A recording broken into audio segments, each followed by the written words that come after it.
Success के लिए क्या ज़रूरी है? आइए सुनते एक छोटी सी कहानी। शहर के एक कॉलोनी में एक बुजुर्ग कपल अंकल और आंटी रहते थे। वह कॉलोनी अभी जल्द ही बनी थी, इसलिए उसमें 4 से 5 घर बसे हुए थे। इनका बेटा इन्हें छोड़कर अपने पत्नी के साथ विदेश में रहता था, क्योंकि उसकी पत्नी ये नहीं चाहती थी कि वह घर पर रहकर अपने सास ससुर की मदद करे। ये बुजुर्ग अंकल और आंटी जिस कॉलोनी में रहते थे, उन्हें हमेशा से यह डर रहता था कि कहीं कोई घटना न हो जाए, इसलिए वे ज़्यादा घर से बाहर नहीं निकलते थे। लेकिन उनका यह रूटीन था कि वह हर सुबह सूरज निकलने के बाद टहलने के लिए निकल जाते थे। एक दिन दोनों रोज की तरह ही सुबह को टहलने निकले थे। उन्होंने देखा कि एक लड़का तेजी से साइकिल चलाते हुआ जा रहा है और उस साइकिल के पीछे एक फावड़ा बंधा हुआ था। लेकिन उन्होंने ज़्यादा ध्यान नहीं दिया और चले गए। दूसरे दिन उसी समय फिर से वह लड़का दिखा और उसी तरह तेजी से साइकिल चलाता जा रहा था। इसी तरह तीसरे और चौथे दिन भी वह लड़का दिखा। 5वें दिन आंटी जी ने अंकल जी से पूछा कि ये लड़का हर रोज़ सुबह इसी समय तेज़ी से साइकिल चलाते हुए जाता है। मुझे लगता है कि कुछ गड़बड़ है। कहीं ये लड़का कोई गलत काम करने तो नहीं जा रहा। लेकिन अंकल जी ने मना कर दिया कि जा रहा होगा कहीं, हमसे क्या। परंतु आंटी जी बोली, हमको देखना चाहिए कि हमारी कॉलोनी में कोई गड़बड़ तो नहीं।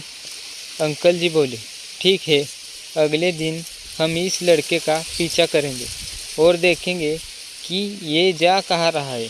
अगले दिन सुबह को फिर से वो लड़का तेज़ी से साइकिल चलाता निकला। उनके पीछे अंकल और आंटी जी भी गई। उन्होंने देखा कि थोड़ी दूर जाने के बाद वह लड़का एक पेड़ के पास साइकिल खड़ी कर दी। उसी पेड़ के पास थोड़ी सी खाली ज़मीन पड़ी थी और उसे वो खोदने लगा। अंकल और आंटी जी कुछ देर तक देखते रहे कि ये लड़का क्या कर रहा है, लेकिन लड़का ज़मीन खोदे ही जा रहा था। कुछ देर बाद उन्होंने लड़के से पूछा कि आप ये ज़मीन क्यों खोद रहे हो? लड़के ने मुस्कुराते हुए कहा कि अंकल जी, मैं आप दोनों को रोज़ देखता हूँ, लेकिन आपको मुझसे डरने की ज़रूरत नहीं। और यहाँ ज़मीन इसलिए खोद रहा हूँ कि मेरी नई नौकरी लगी है। अंकल ने पूछा, कहाँ नौकरी लगी है? ऐसा कौन सा काम है जिसमें ज़मीन खोदनी है? लड़के ने कहा, मैं बड़े दिन से बेरोज़गार था। फाइनली मुझे फार्म हाउस में काम मिला है और उन्हें ऐसे लड़के की ज़रूरत है जिसे काम करने का अनुभव हो, और मेरे पास कोई भी अनुभव नहीं है। इसलिए मैं रोज़ यहाँ फावड़ा लेकर आता हूँ और ज़मीन खोदने की प्रैक्टिस करता हूँ, ताकि जैसे ही नौकरी पर काम शुरू हो उसमें हमें निकाला ना दिया जाए।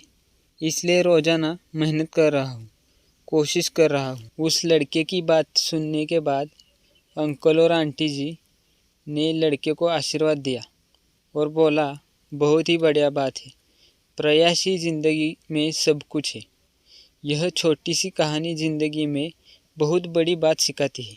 तो अगर हमें सक्सेस होना है तो सक्सेस के लिए सबसे ज़रूरी चीज़ है हमें लगातार मेहनत, कोशिश और प्रयास करने होगी, तभी हम जीवन में सफल होंगे।